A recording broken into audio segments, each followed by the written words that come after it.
Okay, all the animal tissues are divided into four categories: epithelial tissue, connective tissue, muscular tissue, nervous tissue. So first, epithelial tissue. Epithelial tissue, the main function of epithelial tissue is it covers all the organs. Covers the organs. Covers means not only from outside. We have seen in plant tissues that dermal tissue covers from outside. In our body, each and every organ of our body is covered by this epithelial tissue.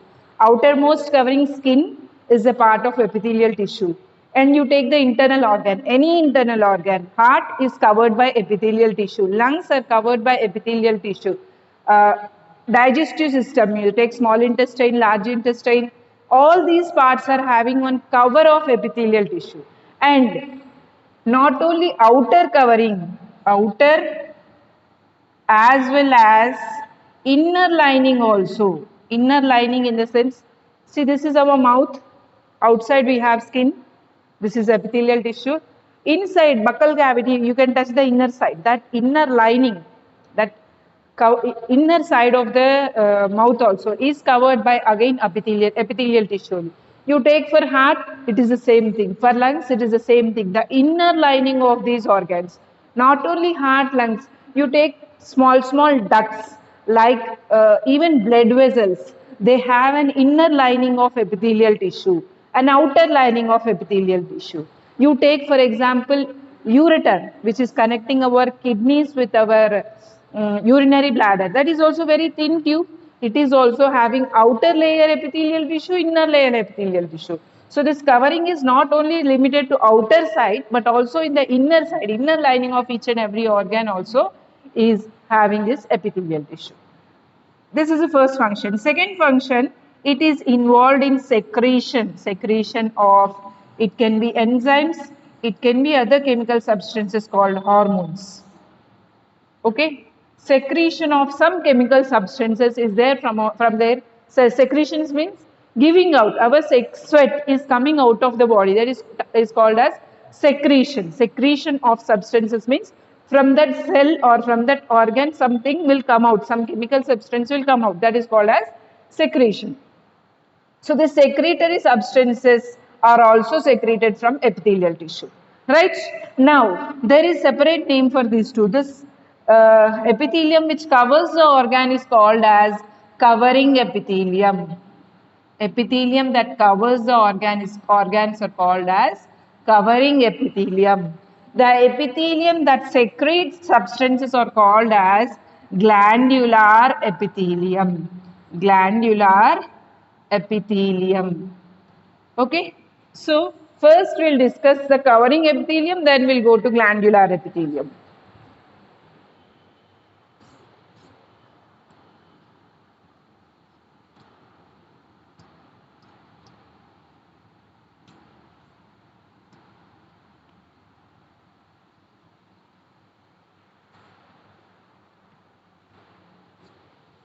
Covering epithelium. Covering epithelium. Depending upon the layers present in the covering epithelium, our skin is made up of several layers. But the epithelial tissue that is present over the heart, over the lungs, it is made up of single layer. So depending upon how many layers are there, it is divided into, depending upon layers, depending on number of layers. Covering epithelium is divided into simple epithelium, stratified epithelium. Stratified means so many layers are present. In simple epithelium, depending upon the shape of this epithelial tissue, they are again different types. Squamous epithelium, cuboidal epithelium, columnar epithelium, ciliated epithelium, and pseudo stratified epithelium. We'll discuss what are these one by one. But let us see the classification of stratified epithelium also before that. Stratified epithelium also has squamous epithelium. It also has cuboidal epithelium. It also has columnar epithelium. It also has ciliated epithelium. Okay. So one thing about this covering epithelium is it has a layer below this called as basement membrane. Basement membrane is the membrane that is present below the covering epithelium. Okay, this is the membrane that is present, membrane below covering epithelium.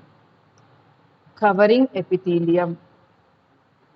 So the main function of this basement membrane, it produces new cells. It produces new cells. So this, since it is covering epithelium, there is a chance that always this outermost layer gets damaged, sheds off. Our skin cells are being shed off at regular intervals, or internal organs also. Outermost layer can be damaged, or they can also shed the cells. Because of this reason, basement membrane needs to produce the cells every time. So those newly produced cells are from basement membrane. Okay, let us come back to types of covering epithelium. Simple means single layer. Stratified, multiple layers. Multiple layers. Multiple means more than one. Sometimes it can be two, sometimes it can be three. If it is more than one, multiple. Squamous epithelium is present like this, thin layer of cells. Thin layer of cells, very thin layer of cells, and below that basement membrane is present. So this is squamous epithelium. This is squamous epithelium. This is basement membrane. Basement membrane. Okay. So what about the stratified squamous epithelium? So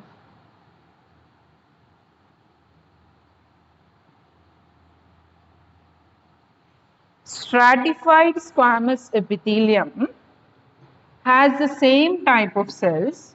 If it is a stratified, this is one layer.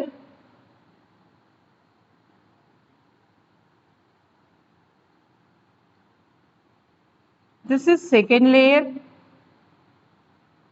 This is third layer. And below that we have our basement membrane.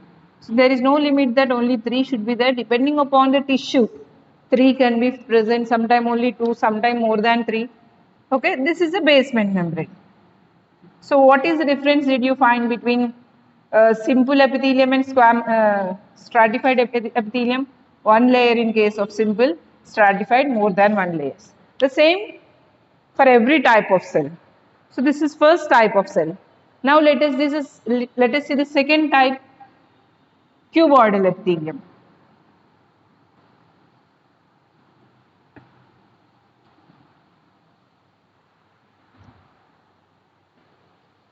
Simple cuboidal epithelium, stratified cuboidal epithelium. So the name cuboid is saying what is the shape of cells? Length and breadth are equal. Nucleus is in center. Length is equal to breadth and nucleus is in center. In case of stratified cuboidal epithelium, so let us draw the basement membrane also here. Basement membrane. Next comes the stratified cuboidal epithelium.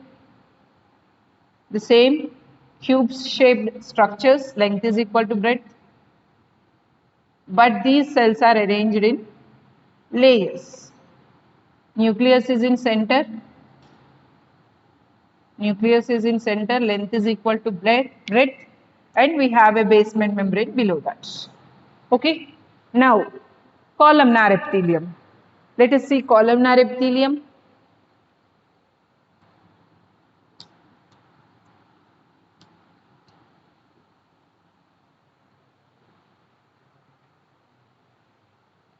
Columnar epithelium, length is more, breadth is less.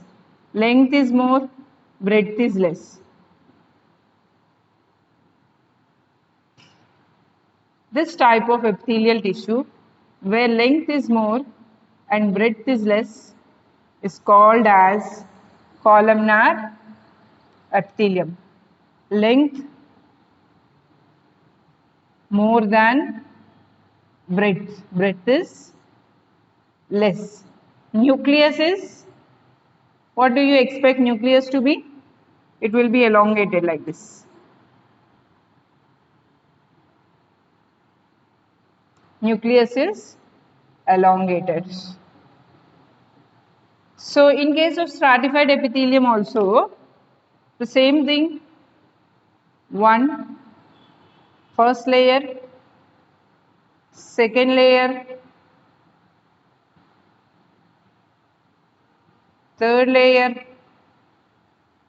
It can be any number of layers, but I am drawing only 3 layers. So the nucleus is elongated.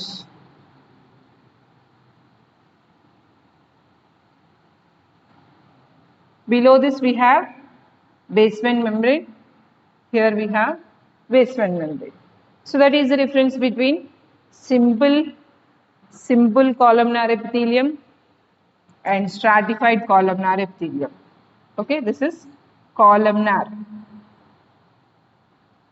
This is columnar. Okay, now ciliated. Simple ciliated epithelium. Simple ciliated epithelium.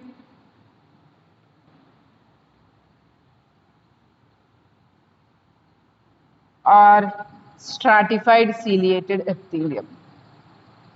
Simple ciliated epithelium, either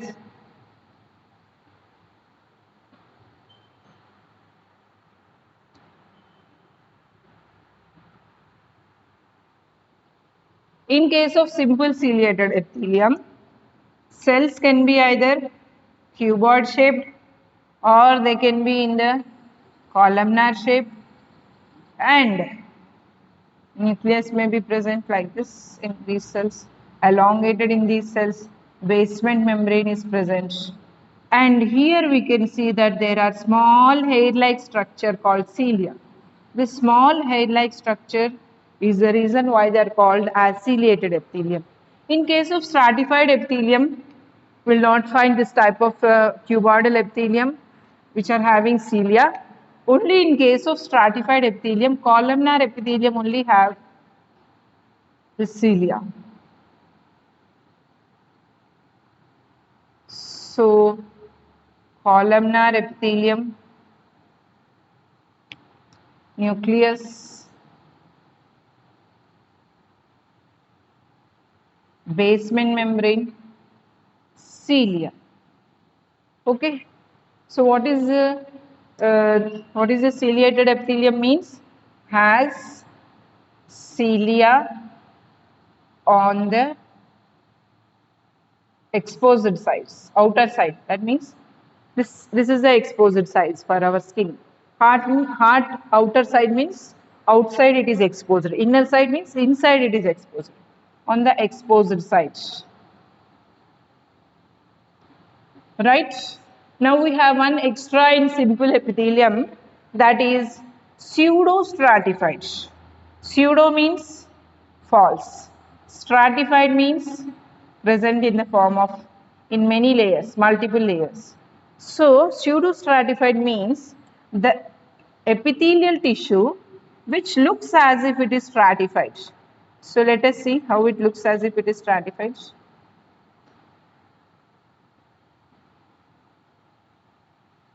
So this type of epithelial tissue, I'll draw it like little bigger.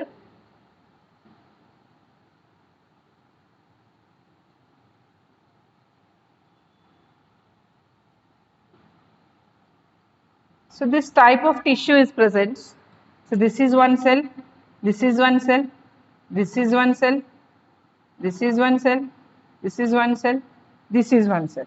Actually, it is not arranged in the form of layers, but it looks as if it is layers. Looks like multiple layers. Looks like multiple layers, but actually there are no multiple layers. So that is why it is said to be pseudo-stratified epithelium. Right? With this, we have completed what is this? Covering epithelium. The second one is glandular epithelium.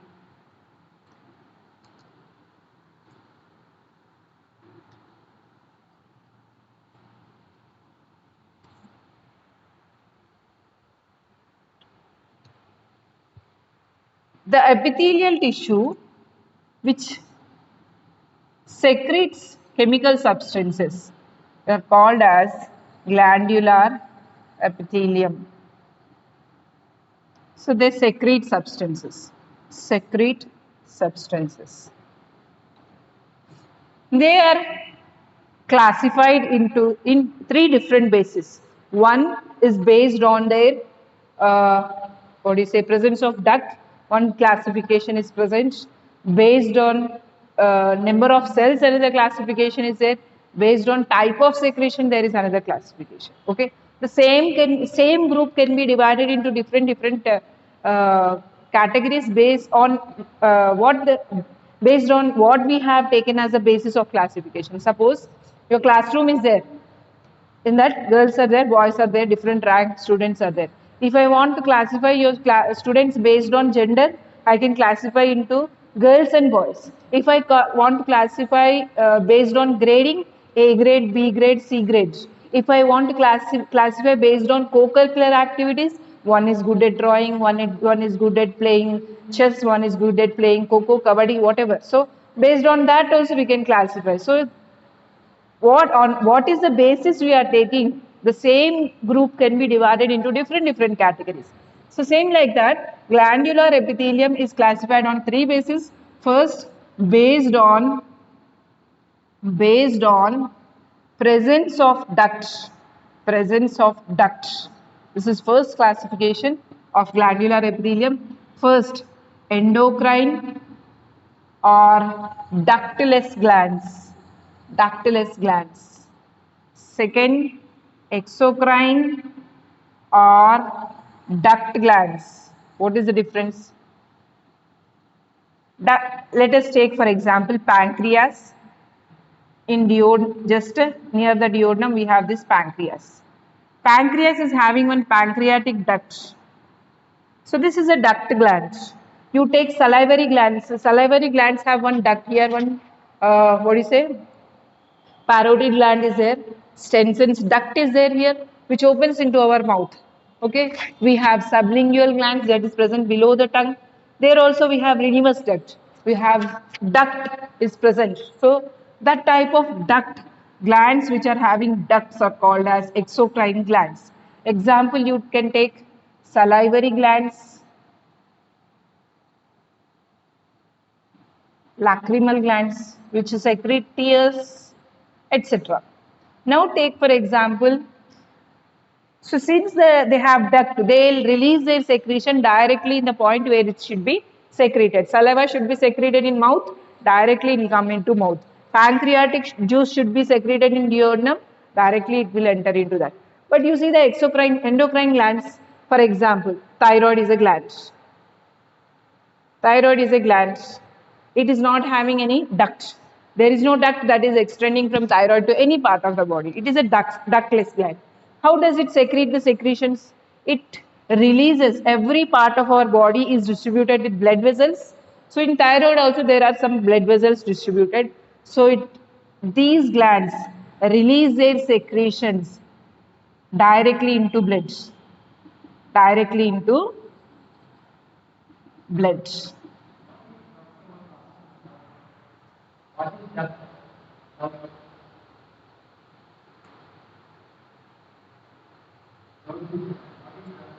So duct is a pipe-like structure which this small pipe-like structure is called as duct. Duct is a pipe-like structure which carries this secretions that is secreted by this gland, whether it is pancreas, salivary gland or lacrimony gland. They secrete certain substances. That secretion should be carried by a small pipe-like structure. That pipe-like structure is called as a duct. Right. This is first classification. Now, second classification is based on number of cells present. Based on number of cells.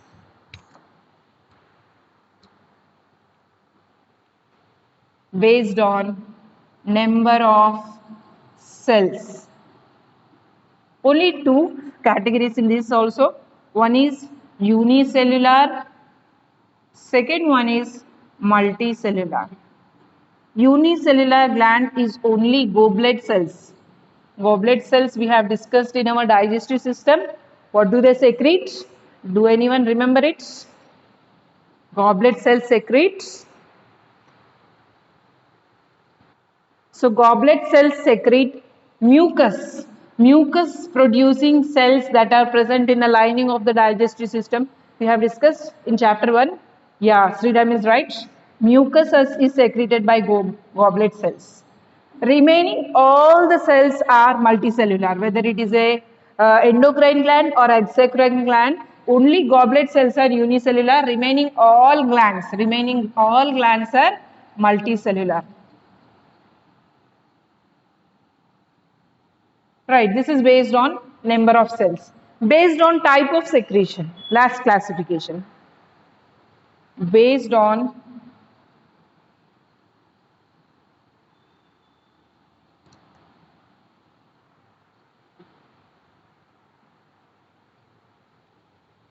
type of secretion.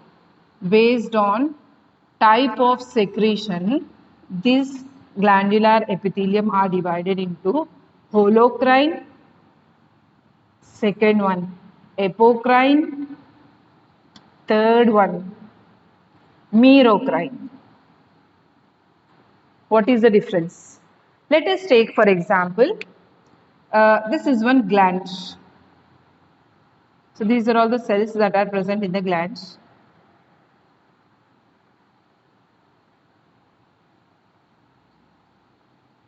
This is the cells that are present in the glands.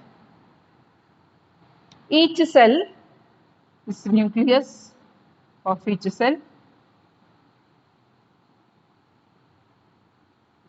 Apart from that, these cells are producing some chemical substance.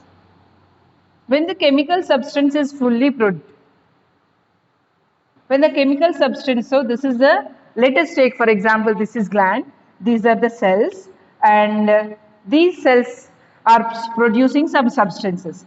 When it should secrete, directly this cell will come outside like this. Directly cell will come outside along with the secretions, and this is coming out of the gland. Okay. So, if the entire cell is released along with secretions, it is called as holocrine glands. Second, apocrine glands. So, example for holocrine gland is salivary glands. Next, apocrine gland. The same, let us draw the gland again. Let us assume this is a gland. These are the cells. And this is the nucleus. Okay, I'll draw nucleus also.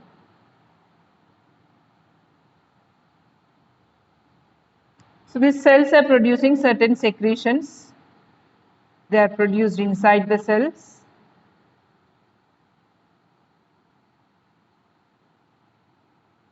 So when it should secrete, what it will do is,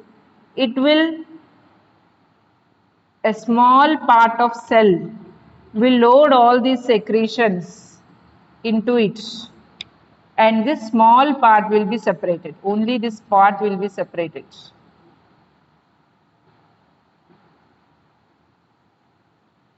this part will be separated and it will go outside. It will go outside. So this part is apical part. Apical part of cell is released along with the secretions. So this apical part is released, that is why it is called as apocrine gland. Apical part of cell is secreted, is released along with secretions. This is apocrine gland. Example for this is mammary glands. Mammary glands release only apical part of the cell. Merocrine glands. So again, let us assume this is one gland. So glands are not usually this shape. To understand, we are drawing it like this. So these are our cells. These are nucleus.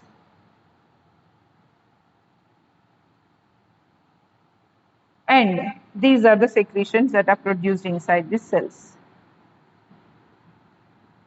And when it is time to release the secretions, this type of glands do not give out any cells, only the secretions are coming outside and they come out. Okay, cells are not released, part of cell is not released, only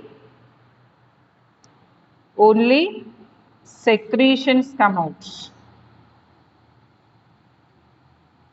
This type of glands are called as merocrine glands. Okay, so that is the third type of classification.